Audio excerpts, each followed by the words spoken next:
आजकल की इस भागती दुनिया में हम इतने ज्यादा व्यस्त होते जा रहे हैं कि हम खुद को भूलने लगे हैं।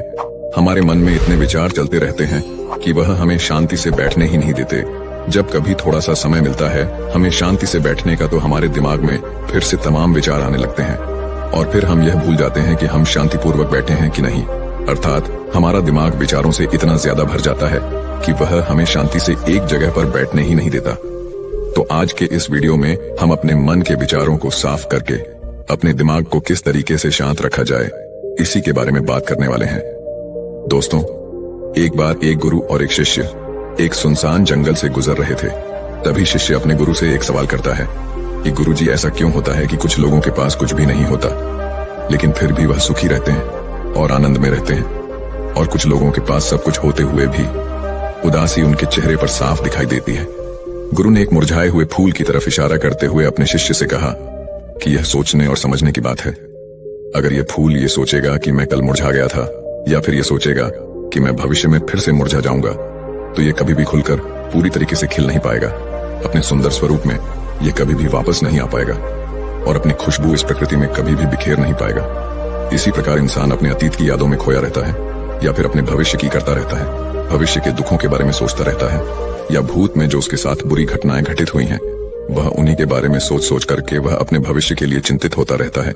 तो ऐसा मनुष्य जीवन में कभी भी सुख अनुभव नहीं कर सकता। ये समझने की बात होती है कि जीवन हमेशा वर्तमान में होता है। अतीत और भविष्य की कल्पनाएं हमेशा मनुष्य को मृत्यु की तरफ ले जाती हैं। इसलिए यह जरूरी हो जाता है कि जिस प्रकार हम अपने शरीर की देखभाल करते हैं, उसे बीमारियों से दूर रखने के लिए उसके अंदर से गंदगी भी साफ करते रहते हैं। ठीक उसी प्रकार समय समय पर हमें अपने मन और मस्तिष्क की भी गंदगी को साफ करते रहना चाहिए, उसकी धुलाई करते रहना चाहिए। इससे आपकी बुद्धि की क्षमता तो तेज होगी ही होगी, साथ ही साथ आप हमेशा आनंद में रहने का रहस्य भी जान पाएंगे। शिष्य ने सवाल किया कि गुरुदेव, इससे पहले कि हम मन और मस्तिष्क पर चर्चा शुरू करें, इससे पहले मैं यह जानना चाहता हूँ कि जिन लोगों के पास सब कुछ होता है वह दुखी क्यों रहते हैं, और जिन लोगों के पास कुछ भी नहीं होता है वे अक्सर आनंद में क्यों होते हैं? यह रहस्य क्या है? इसके पीछे का कारण क्या हो सकता है? गुरु ने उत्तर दिया कि कुछ लोग जीवन में जब सब कुछ हासिल कर लेते हैं और सब कुछ हासिल कर लेने के बाद उन्हें सब चीजों की व्यर्थता का पता चल जाता है। ऐसे लोगों को अक्सर यह एहसास जकड़ लेता है कि मैंने जीवन में कुछ भी पाया, जो कुछ भी किया उससे भले ही मैंने सुख सुविधाएं हासिल कर ली हो, लेकिन मन की शांति अभी भी बहुत दूर है और अधूरी भी है, उस तक मैं पहुंच नहीं पाता। सब कुछ पाकर भी मैं अपने मन को जान नहीं पाया। और जब इंसान को ऐसा लगता है तो उसे महसूस होता है कि जो कुछ भी उसने कमाया है वह कौड़ियों का भाव था। उसने अपना जीवन बेकार की चीजों में यूं ही व्यर्थ कर दिया।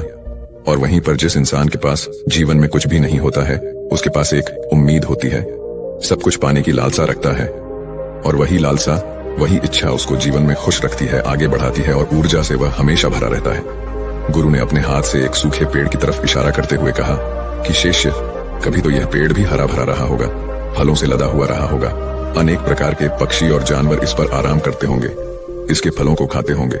इस समय इस पेड़ को भी यह पता नहीं होगा कि एक दिन यह सूख जाएगा और उसकी हालत इतनी बदतर हो जाएगी कि यह किसी को छांव तक नहीं दे पाए, उसके ऊपर पत्ते तक नहीं रह जाएंगे।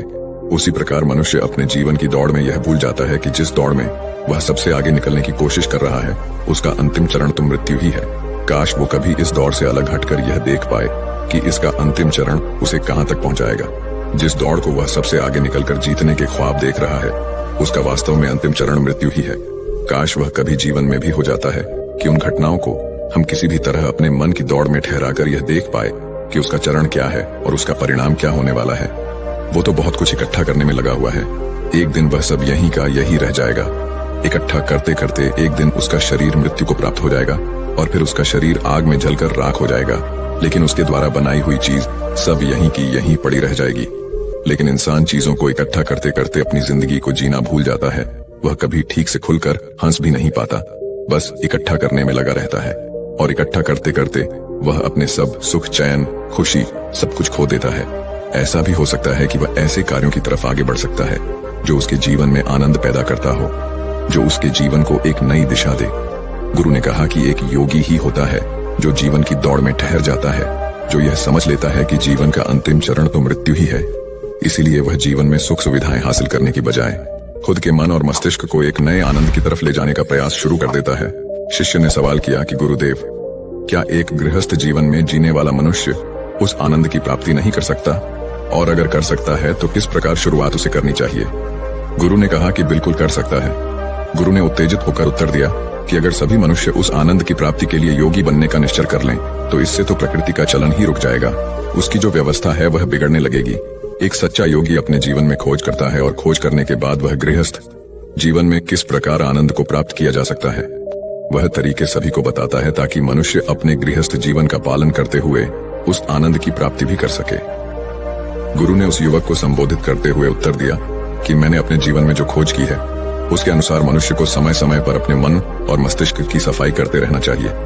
मनुष्य अपने शरीर पर तो ध्यान दे देता है, लेकिन अपने मन और मस्तिष्क को वह भूल जाता है, उस पर कभी वह ध्यान ही नहीं देता, और उसी वजह से मन और मस्तिष्क उसके बूढ़े होते चले जाते हैं, उसमें जवानी रह ही नहीं जाती, और जब उनमें जवानी नहीं रह जाती तो वे नयापन और ताजगी नहीं रह जाती, जिसकी वजह से एक इंसान उदासी से भर जाता है। मन और मस्तिष्क की गंदगी क्या होती है? पहले मैं तुम्हें यह बताता हूँ। हर मनुष्य के जीवन में कुछ ऐसी घटनाएं घटती हैं जिनका उसके मन और मस्तिष्क पर बहुत ही गहरा असर डालती है। वह जीवन पर्यंत उन घटनाओं को भुला भी नहीं पाता, और वही घटनाएं उसके मन में पूरी तरह से पक्की बैठ जाती हैं, जो उसके मन में गांठ बना लेती हैं, और भविष्य में जब भी वह कोई काम करता है तो यह घटनाएं उसको प्रभावित करती हैं।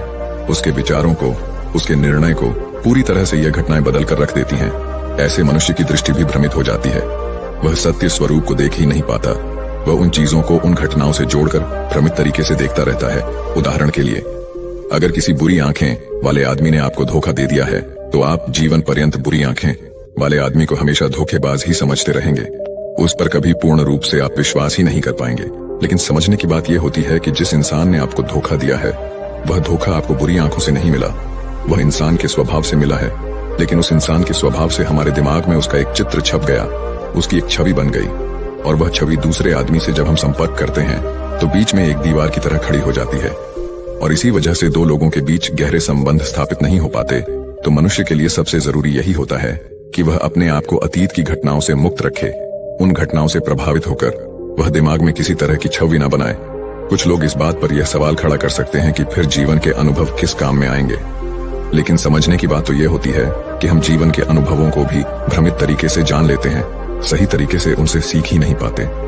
शिष्य अपने गुरु की बातों में इतना खो गया कि उसे चलते चलते जंगल के रास्ते में पड़े हुए कांटे दिखाई नहीं दिए, और अचानक उसके पैर में कांटा चुभ गया। गुरु ने उसका कांटा बाहर निकालते हुए उससे पूछा, यह कांटा तुम्हारे पैर में क्यों लगा? इसके पीछे तुम किसे जिम्मेवार मानते हो?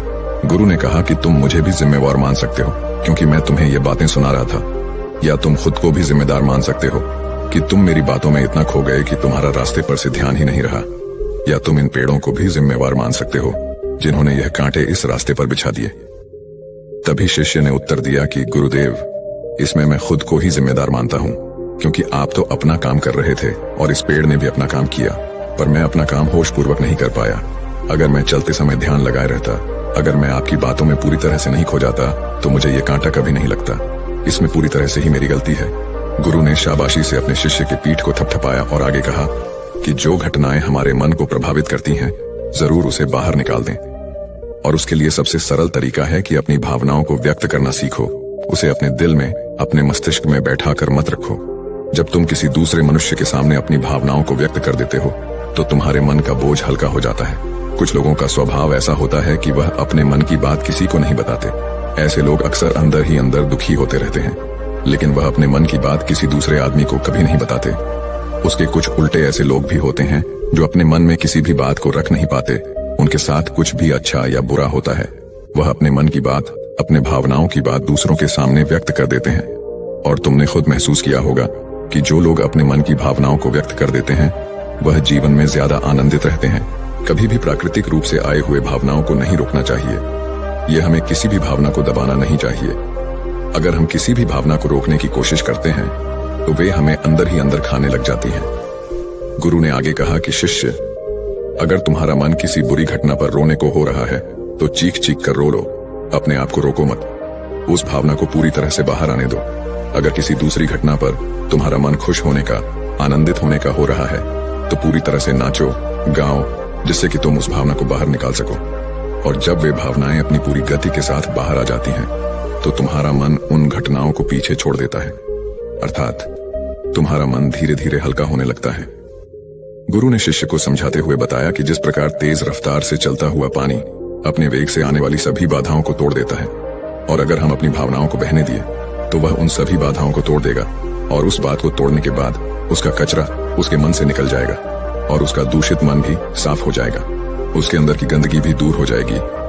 अक्सर मनुष्य अपने मन में किसी घटना को दबाकर इसलिए रखता है कि वह सोचता है कि अगर सामने वाले को इस घटना के बारे में पता चल जाएगा तो वह क्या सोचेगा। इसी विचार से वह अंदर ही अंदर खुद दुखी होता रहता है और अपनी भावनाओं को दबाता रहता है, लेकिन सामने वाले को वह कुछ भी नहीं बताता। लेकिन अगर वह हिम्मत करके शुरुआत कर सकता है, अपने अंदर की बात अपने किसी करीबी मित्र को बता दे, तो उसका पूरा जीवन परिवर्तित हो सकता है, उसका जीवन सुखमय बन सकता है। एक बार अगर उसके दिमाग में यह आदत बन गई तो जीवन भर अपनी भावनाओं को दूसरों के सामने व्यक्त करने से कभी नहीं हिचकिचाएगा। हम अपने जीवन में इस आदत को 21 दिनों में पैदा कर सकते हैं। 21 दिनों तक अगर सही तरीके से हम अभ्यास करें तो हमारा दिमाग पूरी तरह से भावनाओं से मुक्त हो सकता है। यह 21 दिनों का अभ्यास इस प्रकार है। 21 दिनों तक सबसे पहली बात जो आपको याद रखनी है कि अपने मन में किसी भी बात को दबाकर नहीं रखना है। अगर हम किसी मनुष्य के बारे में अच्छा सोचते हैं तो हम उसे करें, अगर बुरा भी सोचते हैं तो भी उसे व्यक्त करें। परिणाम भूल जाएं कि परिणाम क्या होंगे, सिर्फ अपने दिमाग की धुलाई करने पर विश्वास रखें। इससे आपके दिमाग में एक अद्भुत साहस पैदा होगा। गुरु ने आगे कहा कि शिष्य, जब आप किसी मनुष्य के बारे में वह सब बता पाएंगे जो आप उसके बारे में सोचते हैं, तो आप खुद सोचिए कि आपका खुद के ऊपर कितना विश्वास बढ़ जाएगा। आपके मन के सारे दोष खत्म हो जाएंगे। हो सकता है कि इसमें आपको चुनौतियों का सामना करना पड़े, लेकिन जहाँ चुनौतियां नहीं होती हैं वहीं कुछ अभ्यास भी नहीं होता है। अभ्यास हमेशा चुनौतियों से भरा होना चाहिए। इससे आप सत्य वचन बोलने का अभ्यास भी कर पाएंगे। अक्सर हम दूसरों को प्रभावित करने के लिए वह सब बोलते रहते हैं जो उन्हें अच्छा लगता हो, लेकिन वह नहीं बोलते जो हम उनके बारे में सचमुच सोचते हैं। और यही हमारे सबसे बड़ी भूल हो जाती है, जिससे हमारा पूरा अस्तित्व झूठा बनकर रह जाता है।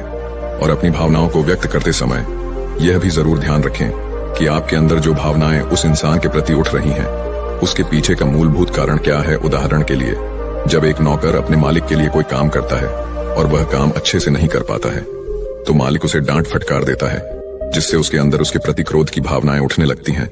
लेकिन समझने की बात यह होती है कि मालिक तो आपको कहेगा ही, वह तो डांटेगा ही।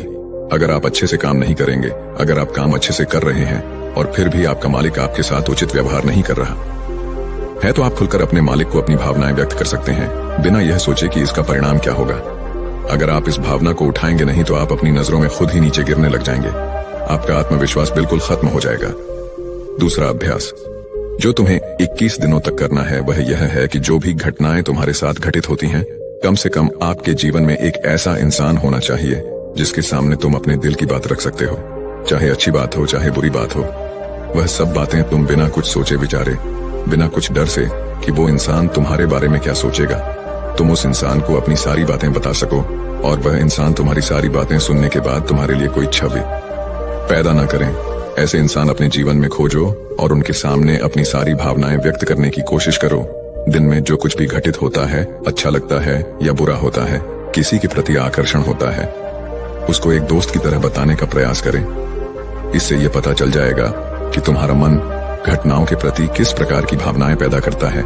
तुम अपने मन की सारी बातें कह दो ताकि तुम्हारे अंदर की भावनाएं, तुम्हारे अंदर में जो विचार उत्पन्न हो रहे हैं, वह पूरी तरह खाली हो जाएं। तीसरा अभ्यास जो तुम्हारे मन को खाली रखेगा वह है योग्य निद्रा का अभ्यास। देखते ही देखते यह चर्चा खत्म करते हुए गुरु और शिष्य उस जंगल को पार करके अपने आश्रम में पहुंच चुके थे। तो दोस्तों, उम्मीद है इस वीडियो से आपको काफी कुछ सीखने को मिला होगा, और अगर कुछ सीखने को मिला हो तो हमारे इस वीडियो को लाइक